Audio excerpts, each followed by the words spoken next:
నా ప్రార్థన నీ సన్నిధిని సిద్ధము చేసి కాచి ఉంచుదును. నీవు దుష్టత్వమును చూచి ఆనందించు దేవుడవు కావు. చెడుతనమునకు నీ యొద్ద చోటు లేదు. డాంబికులు నీ సన్నిధిని నిలవలేరు. పాపము చేయు వారందరూ నీ అసహ్యులు. అబద్ధములాడు వారిని నీవు నశింపజేయుదువు. కపటము చూపి నరహత్య జరిగించువారు యెహోవాకు అసహ్యులు. నేనైతే నీ కృపాతిశయమును బట్టి నీ మందిరములో ప్రవేశించదను. నీ ఎడల భయభక్తులు కలిగి నీ పరిశుద్ధ ఆలయము దిక్కు చూచి నమస్కరించదను. యెహోవా నా కొరకు నేను మేలు మా జీవితంలో చేశావు అయ్యా. నువ్వు చేసిన మేళ్లకు ఉపకారాలకు అయ్యా తండ్రి నీకు మహిమ, నీ నామానికి ఘనత, నీ నామానికి స్తుతులు, నీ నామానికి స్తోత్రములు. లెక్కలేని కృతజ్ఞతా స్తుతులతో నీ మందిర ఆవరణంలో నేను ఆరాధించడానికి వచ్చామయ్యా. అయ్యా తండ్రి ప్రభు స్తుతులతో తండ్రి ప్రభు అయ్యా నీ సింహాసనం స్థలంలో ఏర్పాటు చేసి అయ్యా మాతో మాట్లాడుతూ నీ శక్తిని, నీ కృపను, నీ వేలును అయ్యా తండ్రి ప్రభు చేసిన ఈ ఉపకారాలను బట్టి ఎబెనేజరుగా ఉన్నామయ్యా. యెహోవా నీకు నడిపించామయ్యా. అయ్యా తండ్రి యెహోవా ఎరిగా, యెహోవా శాంతి, యెహోవా సత్యం ఇంతవరకు మాతో ఉన్నవాడు నీకే మహిమ, స్తోత్రం, స్తోత్రం, స్తోత్రం, దేవానికి స్తోత్రం, రాజ్యానికి స్తోత్రం, ప్రియుడానికి స్తోత్రం, ఆత్మాక్షానికి స్తోత్రం, ఆత్మకానికి స్తోత్రం, నా కేడమానికి స్తోత్రం. నీకే వందనాలయ్యా. స్తోత్రం, స్తోత్రం, స్తోత్రం. స్తుతి ఆరాధన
చేయడం చూశాను.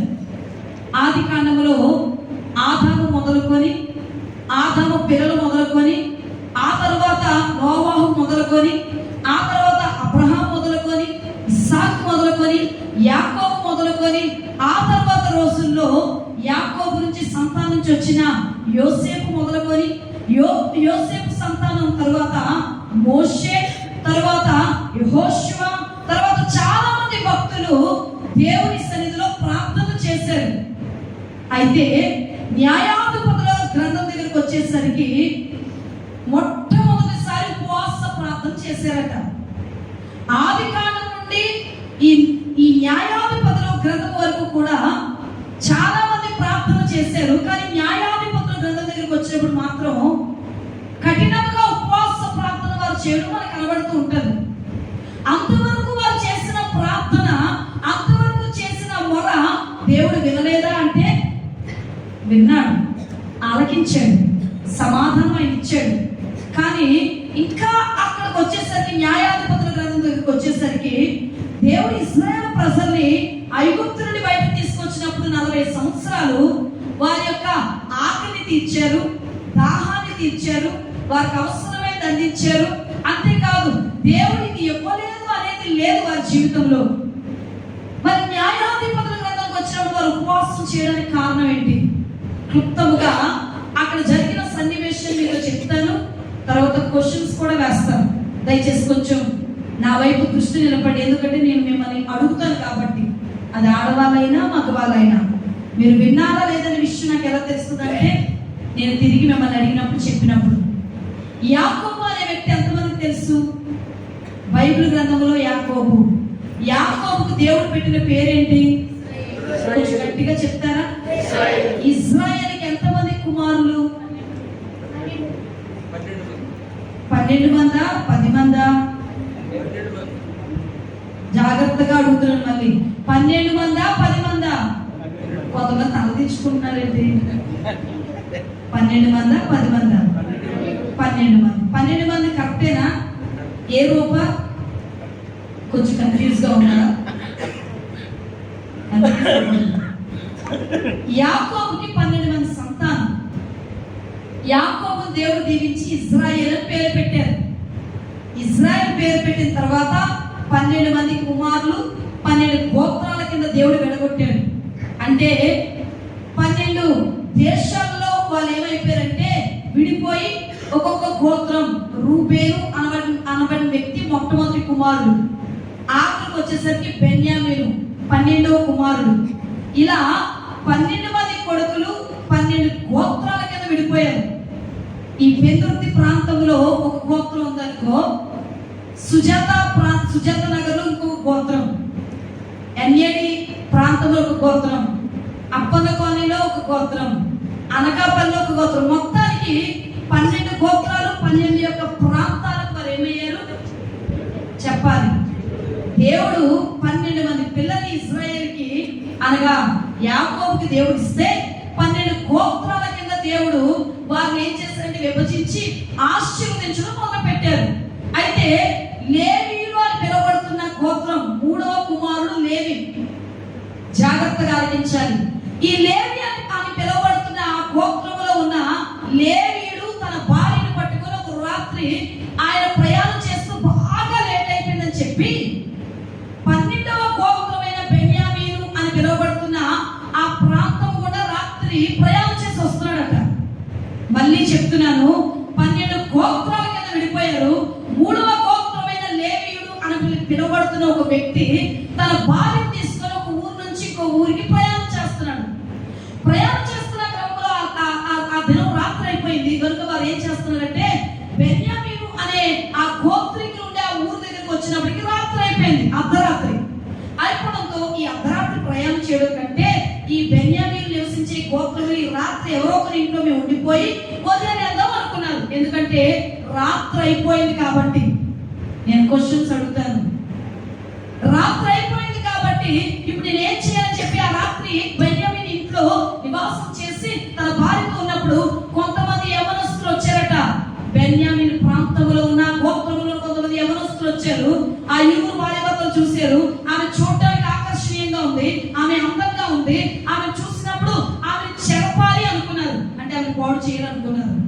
ఏ గోత్రపు వారు? మరొకరు ఇక్కడే ఉన్నారా? ఇంకా రాత్రి కలలో ఉన్నారా? బెన్యామీను అనే ప్రాంతపు ఆ గోత్రపు వారు ఆ రాత్రి ఆమెను తన యొక్క లేవి కాళ్ళు చేతులు పట్టుకుని, నా భార్య ఏమి చేయదు, నా భార్య ఏమి చేయదు, నా భార్య విడిచిపెట్టండి, నా భార్య మంచిది, అయ్యో ఈ రాత్రి నా భార్య చనిపేస్తానని చెప్పి చాలా వేడుకున్నాడట, చాలా వేడుకున్నాడట. కానీ బెన్యా ప్రాంతంలో ఉన్న ఆ యవనస్తులు ఆ రాత్రి ఆమెను భయంకరంగా పాడు చేసి ఏం చేశారు? ఉదయాన్ని ఆమె చనిపోయింది. ఈ సన్నివేశం తన భర్త తన కళ్ళతో చూశాడు. భయంకరమైన వేదన గురయ్యాడు. వేదన తన కళ్ళ ముందే తన భార్యను చెప్పి ఆ రాత్రి బెన్యామీను గోత్రపు యవనస్తులు ఆమెను పాడు చేశామని చెప్పిన రాత్రి ఉదయం లేచేసరికి లేవీయుడైన తన భార్యను కోల్పోయిన వ్యక్తి కన్నీటితో ఏడుస్తూ ఏడుస్తూ ఏడుస్తూ తన భార్యను 12 ముక్కలు చేశాడట. అదేంటి? ఆయన చెరపడం ఏంటి? 12 ముక్కలు చేయడం ఏంటి? ఆ రాత్రి న్యాయం అనేది లేదా?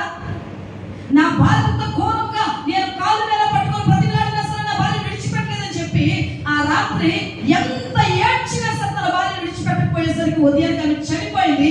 ఆమెను 12 ముక్కలు చేసి 12 గోత్రముల వారికి పంపించాడంట ఆయన. న్యాయం లేదా? రాత్రి ప్రయాణం చేసి వచ్చిన ఏ స్త్రీకి కూడా మరి కాపుదల లేదా? మన వేరు వేరా?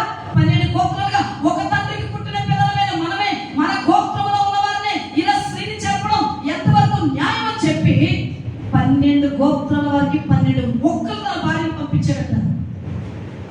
బెన్యామీను దగ్గరికి మిగతా 11 గోత్రపు వారు వచ్చి అడుగుతున్నారట, ఇది ఎంతవరకు న్యాయం?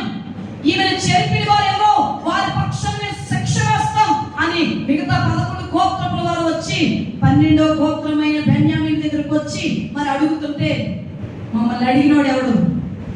రాత్రిపూట మా ప్రాంతానికి ఎవరు రమ్మన్నారు? రాత్రిపూట మా ప్రాంతంలో ఎవరు రమ్మన్నారు? అసలు రాత్రి రావాల్సిన పనే ఉంది. రాకూడని సమయంలో వచ్చి వారు చెరిపిన తర్వాత మమ్మల్ని నిలదీసి అడుగుతారా? చూసారా? 11 గోత్రపు వారు వచ్చి వారి యొక్క బాధను మరి వ్యక్తపరిచి మరి చెడు తప్పు చేసిన వారిని పట్టుకొని శిక్షించాలని 11 గోత్రపు వారు అడుగుతుంటే ఆ ప్రాంత ప్రజలు ఎంత మూర్ఖంగా మాట్లాడుతున్నారో. వాళ్ళు రాత్రి రావడం తప్పట. అన్యాయం కదా. మొదట గెలిచినట్లుగా ఉంటుంది.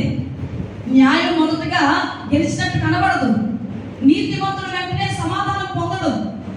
కానీ చూచుచున్నవాడు నమ్మదగిన దేవుడండి. న్యాయం చేసేవాడు నమ్మదగిన దేవుడండి. ఆ రాత్రి ఏం జరిగింది అనే విషయం లేవీయుడైన తన యొక్క భర్త వినిపిస్తుంటే బెన్యామీను అన్నట, రెడీ యుద్ధానికి, మీరు గెలుస్తారో నేను గెలుస్తాము.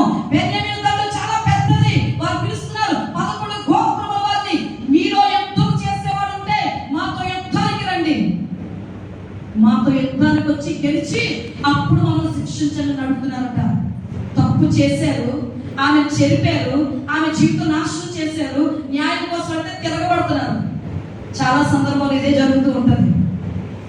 న్యాయం కోసం మాట్లాడితే బుక్కాయించడం, తిరగబడడం, మాకు చెప్పినోడు ఎవరు, మా బలం ఎంత, మా ధనం ఎంత, మా శక్తి ఎంత, మా ఆధిక్యత ఎంత, ఇలా బుక్కాయించడం చాలా ఈజీయే.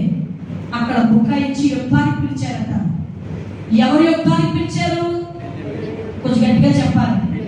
ఇదే అడుగుతున్న క్వశ్చన్, కొంచెం గట్టిగా చెప్పాలి. బెన్యామీను యుద్ధానికి పిలుస్తున్నారు. మిగతా 11 గోత్రపుల వారిని, 11 గోత్రం కలిగిన వారు యుద్ధానికి సిద్ధపడ్డారు. ఎందుకంటే అక్కడ తిరగబడుతున్నారు వారు.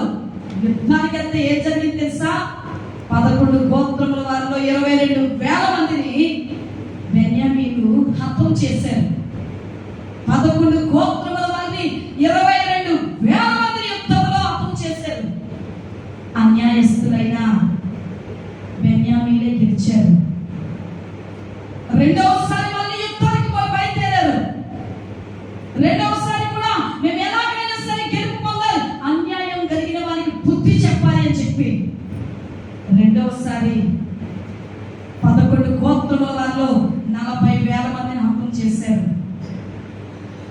న్యాయాధిపతుల గ్రంథం 20వ అధ్యాయం చూస్తే అంత క్లియర్గా కనబడుతుంది.